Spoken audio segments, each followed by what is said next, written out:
O Trilhas da Democracia de hoje debate os processos históricos e políticos que deram origem à China contemporânea.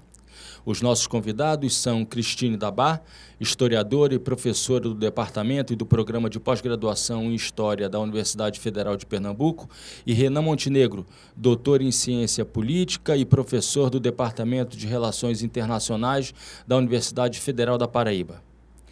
Cristine e Renan, sejam bem-vindos ao Trilhas da Democracia. Cristine, quando começa historicamente, em que contexto acontece essa virada histórica na China e que leva até ao surgimento de uma grande potência mundial da atualidade? A minha perspectiva é pelo menos uns 70 anos, ou talvez mais. O ano que vem vai completar 100 anos da fundação do Partido Comunista da China. Então, se você pensar num país que está considerado pelas autoridades da época, na metade do século XX, como além de qualquer solução. Tem relatórios, por exemplo, da SDN sobre isso. E agora está na posição de segunda potência mundial, talvez daqui a pouco a primeira. Então, alguma coisa muito importante aconteceu, sobretudo que nesses 70 anos a população triplicou. Então, não só a população conseguiu, os chineses conseguiram sair da pobreza, aumentar a esperança de vida, por exemplo, que era de 25 anos em 49, e passa agora a seus níveis absolutamente coerentes com o Ocidente em geral, né? Então, na época de Deng Xiaoping já chegava a 65, 70 anos, depende de mulher ou homem, é um pouquinho diferente, sobretudo em países que tiveram muitos anos de guerra, né? Então, é uma façanha extraordinária que o povo chinês conseguiu. E ele fez isso nesse período, até mesmo antes de o que se chama Era Deng Xiaoping, pelas próprias forças. Teve uma ajuda técnica da União Soviética por um tempo, uns 10 anos mais ou menos, mas o resto tudinho foram eles mesmos que conseguiram. Então, eu acho que esse período em que os chineses trabalharam a conseguir que todo mundo esteja na escola, de erradicar as doenças, né? Inclusive a esquistossomose que a gente conhece aqui também na Zona Canavieira, de botar todo mundo assim, com roupa, não tinha roupa. Famílias camponesas na época do começo da República Popular tinha uma roupa para a família inteira. Então, é um nível de pobreza que eu acho que eu não sei nem se tem comparação com algum país hoje, né? Eu não quero falar mal de ninguém, mas... Então, é um esforço gigantesco e que os próprios chineses conseguiram. E qual foi o papel desempenhado pelo Partido Comunista Chinês, de Mao Tse-tung, nessa transformação revolucionária? Eu diria que o partido é uma grande questão, né? Que levanta muitos debates e controvérsias, né? Mas alguma responsabilidade eles tiveram, com certeza. Se você pensa que daqui a um ano vai ser os 100 anos de uma reunião numa ilha em Xangai com 12 pessoas, representando 57 membros do Partido Comunista, né? 28 anos depois, eles tomam o poder, 49. Então, a única explicação que eu posso encontrar, eu estou, claro, citando muita gente que estudou e testemunho também, é mobilizando o campesinato. Então, o Partido Comunista Chinês soube encontrar o caminho, digamos, como diz um autor, do coração dos camponeses chineses, que se mobilizaram, se organizaram, e o que foi aplicado a partir de 49 já tinha sido testado antes, nas áreas que o Partido Comunista dominava ou libertava. As áreas liberadas, né? Isso.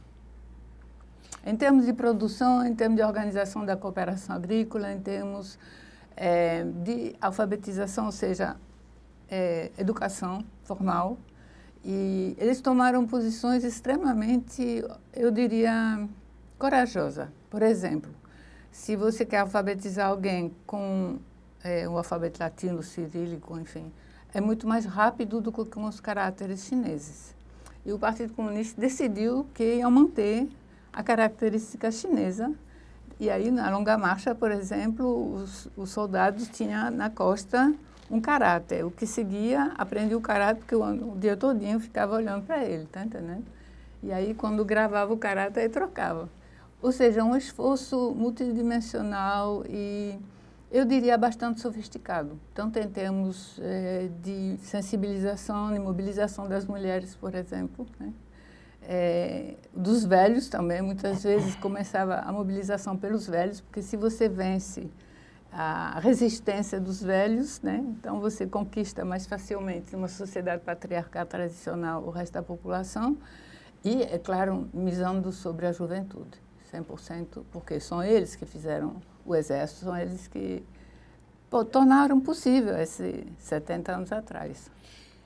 Renan, Cristine está enfatizando o fato de ter ocorrido uma revolução com base camponesa. Uhum. Né? Talvez com mais ênfase do que acontecera em 1917, numa revolução, a Revolução Russa, que apesar de ter o seu núcleo em Petrogrado, né, núcleo operário em Petrogrado, foi também uma revolução fundamentalmente dos trabalhadores rurais. Como é que dessa revolução que tinha como base os camponeses, a China entra numa fase de uma revolução industrial?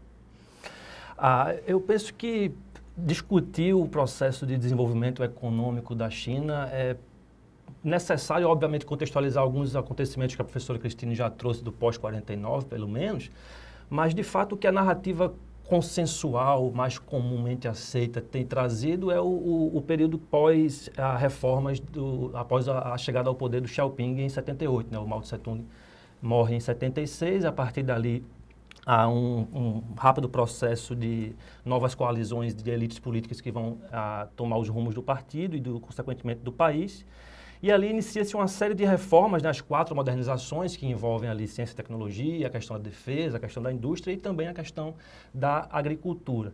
Mas eu penso que a gente voltando um pouquinho mais no tempo, para o final dos anos 60 e início dos anos 70, ali a gente já vê a China trazendo algumas coalizões importantes para o seu processo de posicionamento internacional enquanto uma potência industrial de musculatura.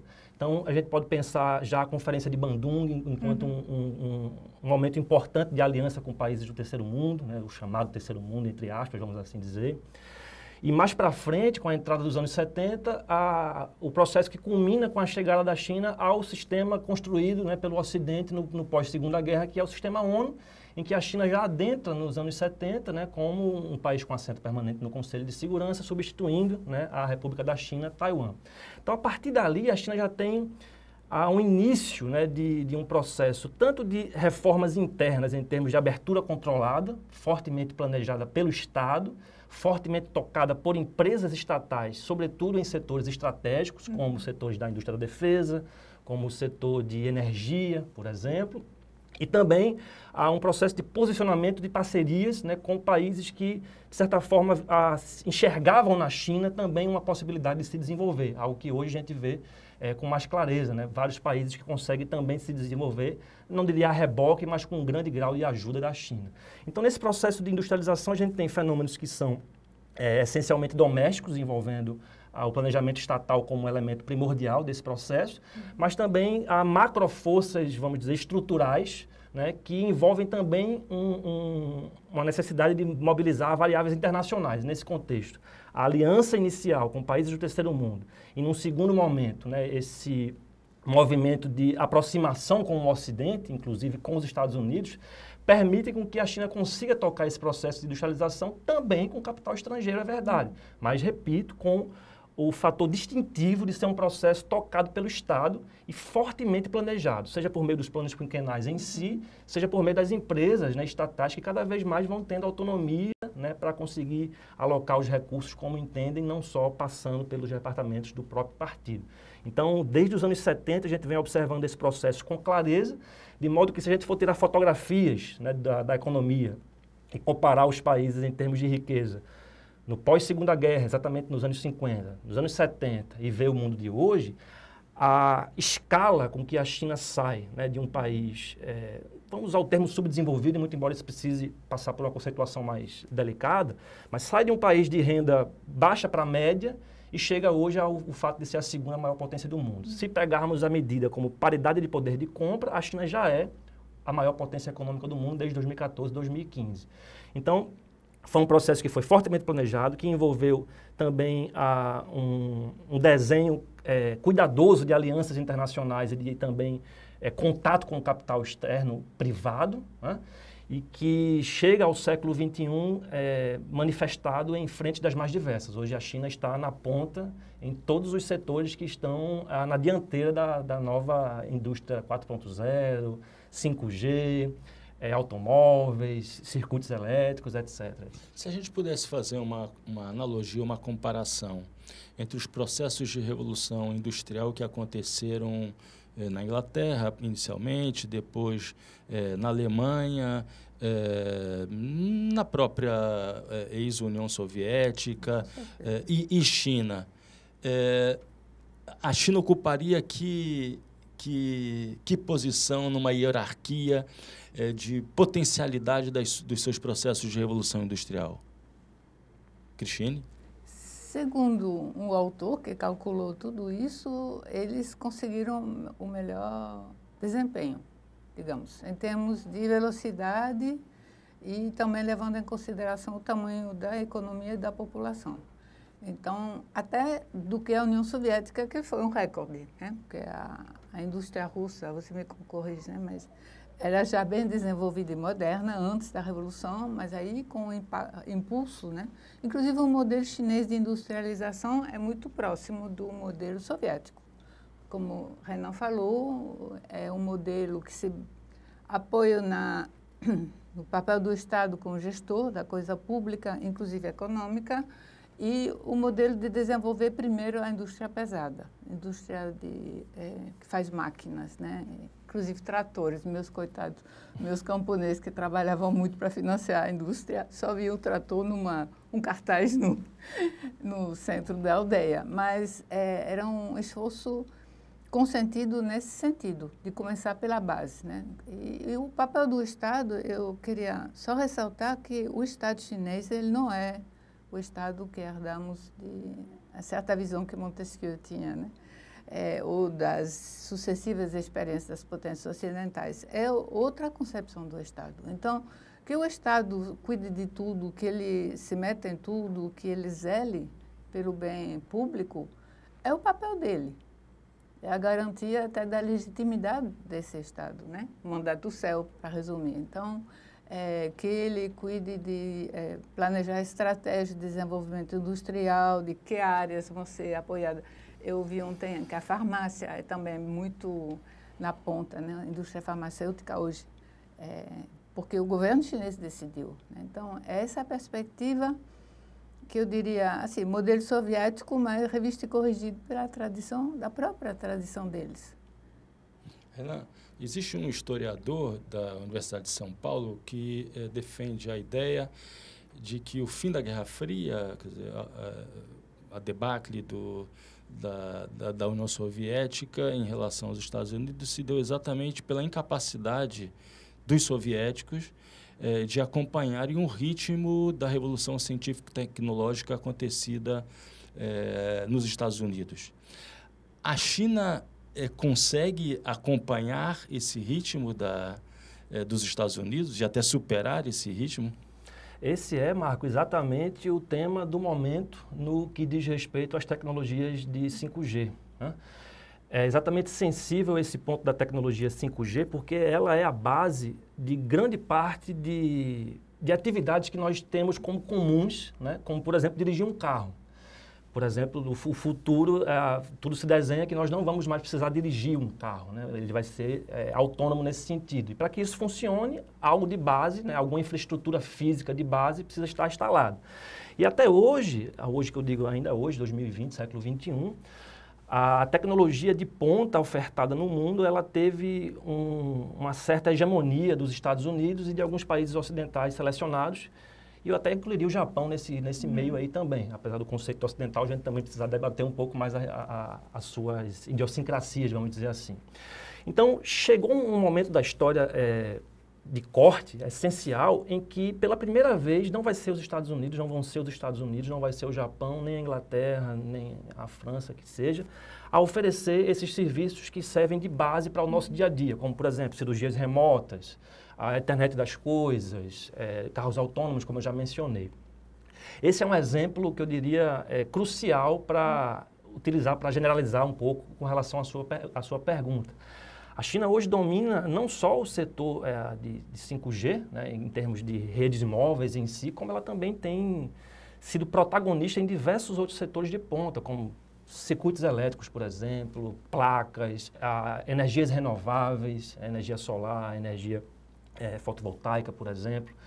E nesse contexto, a gente está vendo emergir um mundo completamente distinto daquele mundo da transição da Guerra Fria, que nem faz tanto tempo assim, é verdade, né, no final dos anos 80 e início dos 90, mas é um mundo completamente distinto que 30 anos depois vem emergindo. É o que alguns autores e autoras na literatura vão chamar de um mundo pós-ocidental ou um mundo pós-americano, por mais que possa soar dramático esses termos. Mas o fato é que nesse novo mundo que emerge, a Divisão Internacional do Trabalho tem um ator decisivo ali, ocupando espaços que outrora não eram ocupados por países fora da coalizão tradicional. E isso, obviamente, não vai se desenrolar, né, de maneira pacífica, digamos assim. Haverá resistência. A gente está vendo um lobby fortíssimo da Casa Branca no sentido das redes 5G, mas é como eu costumo dizer, que é como você querer parar o vento com as mãos. Aqui no Brasil, a China, além de já ter, por meio da Huawei, cerca de 1/3 das redes móveis, né, de internet móvel, ela já tem, por exemplo, cerca de 80% das antenas de rádio, todas as antenas de rádio do Brasil, 80% já são ofertadas por empresas chinesas. Componentes de materiais eletrônicos em geral. Então, há uma imensa diferença, vamos dizer assim, se a gente for comparar um potencial desafiador dos Estados Unidos na época da Guerra Fria e o potencial desafiador de hoje em dia. Não que a China seja esse potencial desafiador, porque não é essa a retórica do partido nem do governo. Renan, como é que a gente pode pensar, no caso chinês, a relação existente entre Estado, partido e iniciativa privada ou empresariado? Vamos lá. Estado e partido, obviamente, são coisas diferentes, mas que no dia a dia do daily business político, vamos dizer assim, eles acabam se sobrepondo em várias esferas. No que diz respeito ao setor privado, como eu mencionei anteriormente, na China, as empresas que são chinesas e que são privadas, elas são somente aquelas empresas que não atuam em setores que o Estado julga como serem estratégicos e que demandam empresas estatais. Então, por exemplo, petróleo só são empresas estatais, energia são empresas estatais, indústria da defesa, estatais. Tecnologia já não é o caso. Empreiteiras também, a maior parte são estatais, né? Então, recentemente, no final dos anos 80 e início dos 90, dentro da esteira daqueles processos que levaram a China a tornar-se a potência econômica que é hoje, o governo lançou uma política chamada de política do Going Global, que era, na verdade, um planejamento tocado pelo Estado, é verdade, mas que se ramificava pelas suas outras partes, que envolvia exatamente o processo de internacionalização das empresas chinesas. Grande parte delas estatais, é verdade. E, nesse sentido, a gente acabou vendo algo que se observa com muita clareza hoje no Brasil, mas se observa com muito mais clareza em partes do mundo específicas como a África e a cercania imediata da China no leste asiático e também na Ásia Meridional. Então, hoje, esse relacionamento entre essas empresas e o Estado, ele existe, mas eu diria que, em coadunância com a literatura, que cada vez mais, como a China tem ampliado a sua participação em termos globais, não é exatamente tão fácil haver um processo de coordenação centralizado como havia, né, nos anos 70, por exemplo.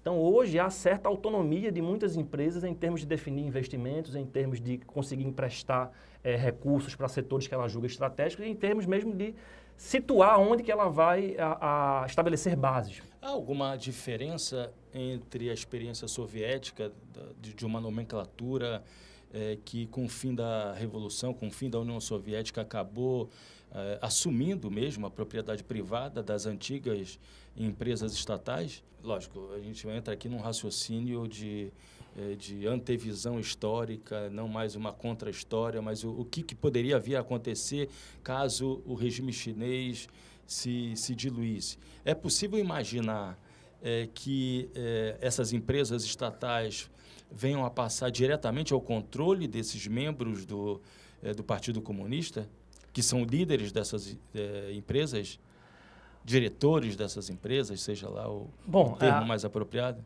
Para responder, é preciso fazer duas contingências importantes. A primeira é a contingência temporal, né? A ascensão econômica da China é um processo essencialmente contemporâneo no sentido mais cru da palavra, né? É um processo que ganha corpo, de fato, no século XXI. Ele se inicia antes, mas ele ganha corpo, de fato, no século XXI. Então, qualquer comparação, com a União Soviética vai envolver uma comparação que envolve as restrições estruturais daquele período que hoje não se observam mais, né? Como a própria Guerra Fria em si, sanções, etc., que não se observa hoje. Essa é uma contingência importante. A segunda contingência ela é contextual ao que é a China. Para quem estuda a China, é cada vez mais instigante você saber exatamente quais são os critérios possíveis de comparação da China com outros países ou com outras experiências. E os próprios chineses, cientes disso, costumam dar o rótulo, né, de várias experiências de blá, blá, blá, com características chinesas. Então, existe isso com o socialismo com características chinesas, existe isso na teoria política com características chinesas. Bom, dito isso, voltando ao papel das empresas, o que é interessante ter em mente hoje? Há uma multiplicação de atores políticos relevantes dentro do organograma do Partido Comunista e dentro do Estado em si, no que diz respeito à capacidade de fazer negócios e de influenciar os rumos da política, estou aqui me referindo especificamente à política externa. Tá? Então, as empresas, vamos pegar só as empresas de petróleo, por exemplo, então, a Sinopec, a Petrochina, elas atingiram um grau de autonomia que permite que você possa analisá-las. Permite, mas não quer dizer que isso é a vida real, mas conceitualmente permite analisá-las desprendidas do governo. Mas o ideal é que você consiga pensar a grande estratégia por trás daquilo, certo? Mas elas têm autonomia de certo, independentemente dos membros ou dos seus principais nomes estarem relacionados com o partido, porque isso é verdade.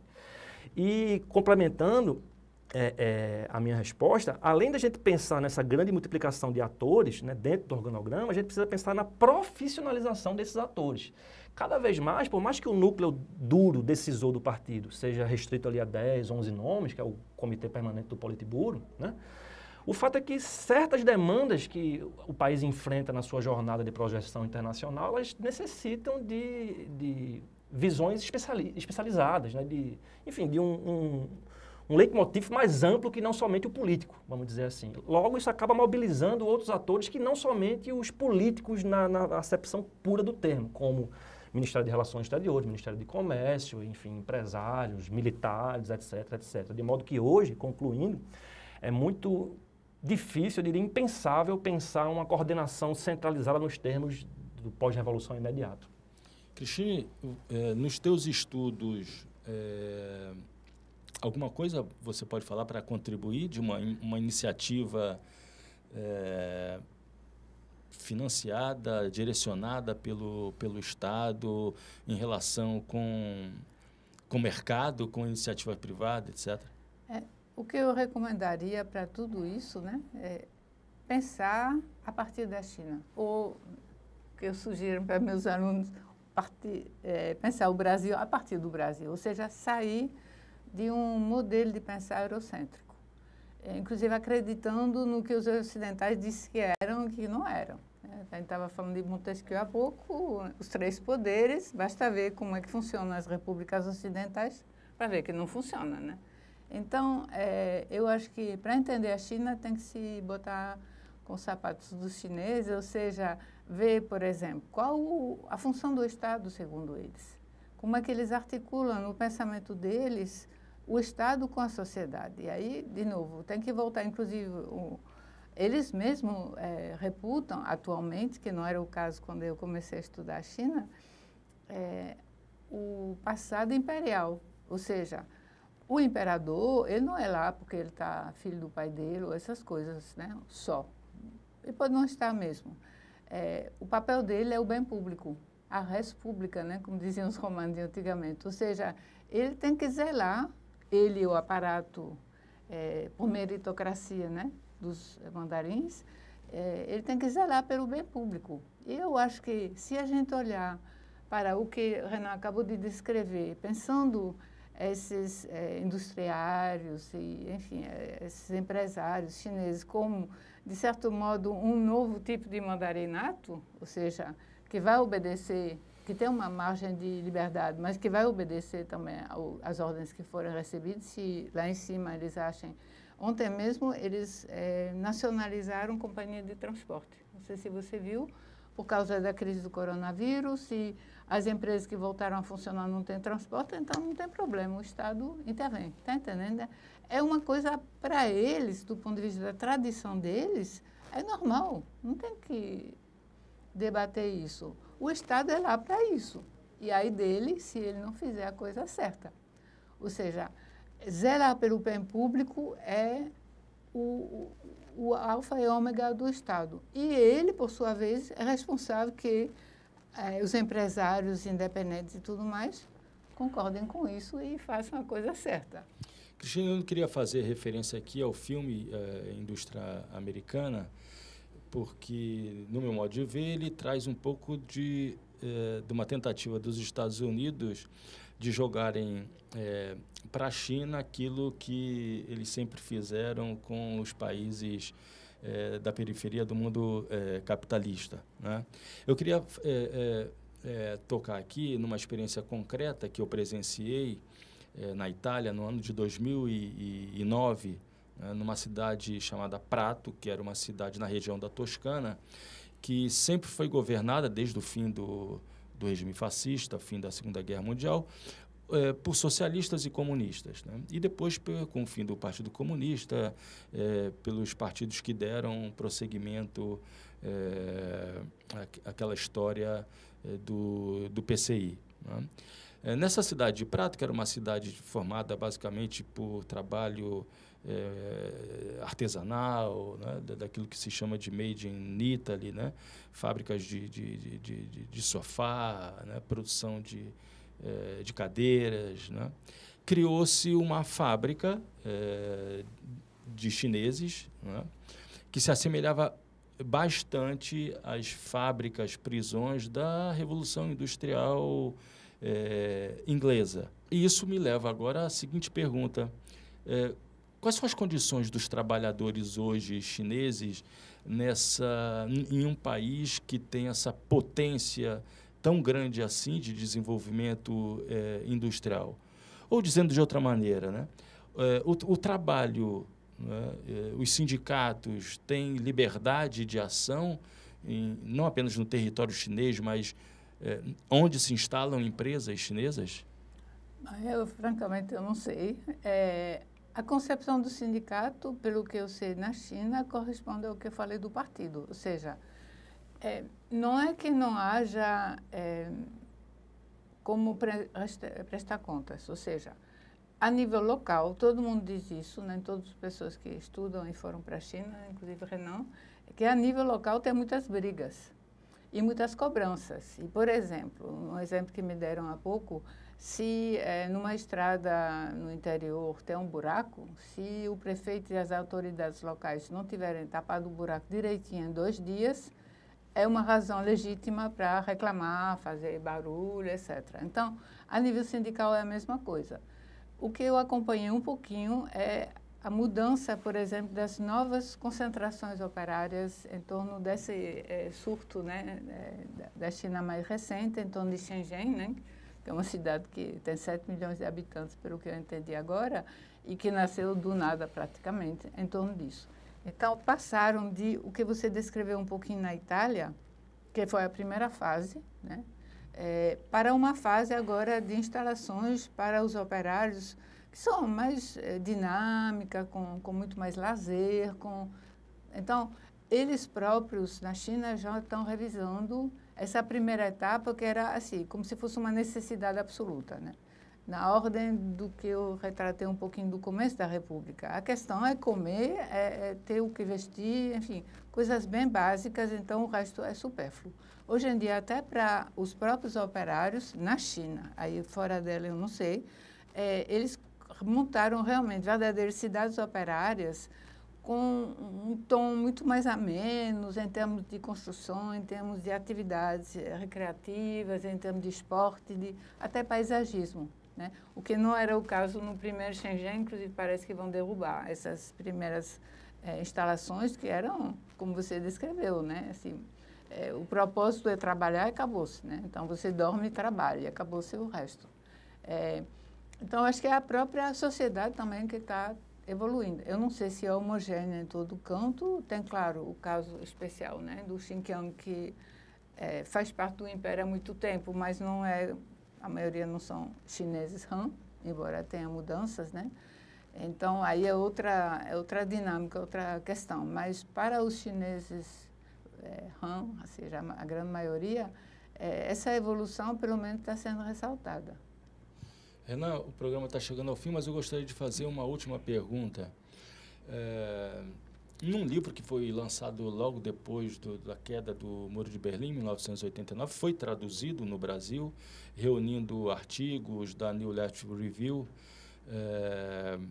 Vários dos analistas que ali escreveram, Norberto Bobbio, o Habermas, entre outros tantos, falavam do fim do sistema bipolar que havia caracterizado o mundo da Guerra Fria, no pós-Segunda Guerra Mundial, e que, então, teria sido inaugurado um período da chamada Pax Americana. Passados 30 anos... 40. 30. De 89 para cá, 30. Passados 30 anos daquele momento, né, é possível falar ainda que existe uma Pax Americana ou essa Pax está ameaçada pela força do, entre aspas, Império Chinês? Essa é possivelmente a grande pergunta no campo da política internacional e das relações internacionais como um todo para quem está se aventurando nesse campo no século XXI. Eu penso que o mundo hoje tem características tão mais complexas que é muito difícil pensar em termos de um único ator hegemônico de maneira a 100% cobrir o resto do mundo. Em termos militares, os Estados Unidos continuam com larga vantagem em relação a todo o resto do mundo somado, muito embora essa distância com relação à China, sobretudo, esteja diminuindo. Mas até que, vamos dizer, os gráficos se encontrem, as linhas, vai demorar muito. Então, em termos militares, do hard politics, hard power, não há qualquer discussão em relação à Pax Americana nesses termos. Se formos pensar também em termos, vamos dizer, de indústria cultural, também ainda há uma certa preponderância dos Estados Unidos e dos seus parceiros, sobretudo anglófonos, né, mas também os francófonos. Agora, se vamos pensar em termos econômicos e em termos de capacidade de transformar essa musculatura econômica em ganhos diplomáticos, aí sim temos observado com clareza uma mudança nos pilares estruturantes da ordem internacional. Não só a China tem emergido como essa grande novidade em termos econômicos, mas a China também. O Brasil também, apesar de todos os retrocessos recentes, se posiciona de maneira importante em termos internacionais. Então, numa seara meramente econômica, a gente tem um mundo onde claramente a preponderância norte-americana não existe mais, embora essa preponderância ainda retenha alguma explicação forte em termos militares. E transformando essa musculatura econômica em termos de suporte diplomático, ou seja, parceiros, né, de fato políticos, a gente tem visto cada vez mais um mundo que caminha mais, de certa maneira, em direção aos chineses do que propriamente aos Estados Unidos. E isso é claramente observável na própria retórica do atual presidente dos Estados Unidos, né? É uma retórica mais isolacionista, unilateralista, uma retórica que duvida da possibilidade de haver soluções consensuais para problemas, né, globais. Um exercício que eu sempre faço com meus alunos e alunas é mostrar o discurso do Xi Jinping no Fórum de Davos, sem dizer que é o Xi Jinping. Um discurso onde há uma certa visão, vamos dizer, positiva do atual ordenamento das coisas, do multilateralismo, da solução pacífica de controvérsias. Eu pergunto, quem é que vocês acham que foi o responsável por esse discurso? Todo mundo responde, foi os Estados Unidos, foi algum líder inglês. Não.